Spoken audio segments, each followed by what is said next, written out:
সকাল 6:30টার দিকে ঘুম থেকে উঠে সমস্ত আশিবাসি কাজ সেরে আমি পুজো দিয়ে নিয়েছি। আর তোমাদের দাদাভাইও পুজো দিয়েছে। যেহেতু ঘরে শিব ঠাকুর আছে, আজকে শ্রাবণ মাসের প্রথম সোমবার, আগে ঘরে পুজো করে তারপরে আমরা এখন বেরিয়ে পড়বো জলেশ্বর মন্দিরে যাওয়ার জন্য পুজো দেবো। হ্যালো এভরিওয়ান, কেমন আছো তোমরা সবাই? আশা করি ভালো আছো। আমরাও কিন্তু তোমাদের ভালোবাসায় বেশ ভালোই আছি। তো আমরা বেরিয়ে পড়েছি, আজকে যাব জলেশ্বর মন্দিরে পুজো দিতে, কারণ আজকে আমার জন্মদিন, আজকের দিনটাও ভালো।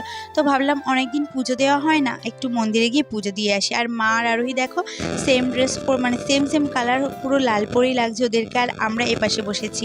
আর আমার সোনার টোটোতে উঠলে বা কোথাও ঘুরতে গেলে এত আনন্দ পাই বলে বোঝানোর মতো না। ও শুধু চারিদিকে দেখছে যে আমরা কোথায় যাচ্ছি। তো দেখো বলতে বলতে আমরা কিন্তু মন্দিরে পৌঁছেও গেছি। আর প্রথমেই এসে একটা ডালা কিনে নিলাম। বাড়ি থেকে আমরা সব কিছুই এনেছি, তবে হ্যাঁ, একটা এখান থেকে না কিনলেই মন মানছিল না, তো একটা ডালা কিনে নিলাম। নিয়ে এখন আমরা যাব জল ঢালতে। আর প্রথমেই এসে কিন্তু ওইখানে তাঁবু টাঙানো আছে, যেহেতু এখন বর্ষাকাল, তো ওখানে বসার ব্যবস্থা করেছিল সোনা আর মা, ওখানে বসে আছে ওরা। বাড়ি থেকে একটা চাদর এনেছিলাম, পেতে দিয়েছি। আর এখানে আমি এখন জল ঢালতে চলে এসেছি। প্রথমে আমি জল ঢেলে নেব, তারপরে তোমাদের দাদাভাই জল ঢেলে নেবে।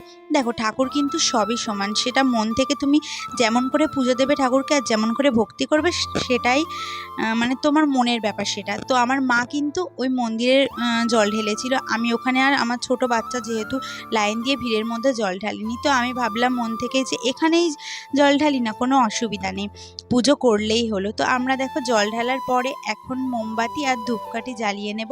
তো আমরা কিন্তু বাড়ি থেকে স্নান করে এসেছি, যেহেতু বাড়ি থেকে পুজো করে এবার এখানে পুজো করব। আর সোনাকে স্নান করাইনি, এখন সোনাকে আমরা এই মন্দিরের সঙ্গে যেই পুকুরটা আছে ওখানেই কিন্তু স্নান করিয়ে নেব। আর এইবার যেন আমার 25 বছর পূর্ণ হলো। 25 বছরের জন্মদিনে আমি এই প্রথম আমার জন্মদিনে আমি মন্দিরে পুজো দিলাম। এর আগে কিন্তু কখনোই আমি পুজো দিইনি, বা আমার মাও হয়তো দেয়নি, আমার মনে নেই। তো যাই হোক, এখন চলো সোনাকে আমি স্নান করিয়ে নিই। আর জন্মদিন তো তেমন করে সেলিব্রেট করব না, আর তোমাদের দাদাভাইকেও করতে দেবো না, কারণ জন্মদিন সেলিব্রেট করাটা না আমার ভাগ্যে বোধহয় নেই। এর আগেও অনেকবার ছোটোবেলায় তো আমার জ্বর হতো যখনই আমার জন্মদিন মা করতো।